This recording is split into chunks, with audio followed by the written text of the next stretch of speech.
In this video, I'm going to show you how you can hide your apps from your iPhone's home screen on iOS 16. That is quite simple and easy to do, so let's begin. So now you can swipe over your home screens, and there all you have to do is find an app that you want to hide. Let's say I want to hide that app from my home screen, and all I have to do in order to do that is just hold down on that app's icon.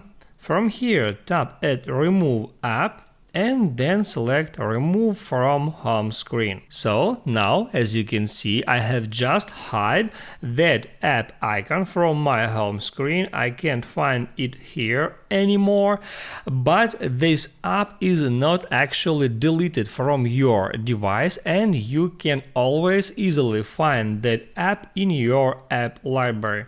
So swipe over to the very right screen that calls App Library, and here you can tap where it says App Library at the top, and then search for your app. Here it is. I can easily find that app. And now if you want to completely delete that app, all you have to do is hold down on that app to bring up that options, and from here hit on delete app, or you can hold down and move your finger and then release it while you are on home screen to place app icon back on your home screen. That's it. If this video helped you out, don't forget to like and subscribe.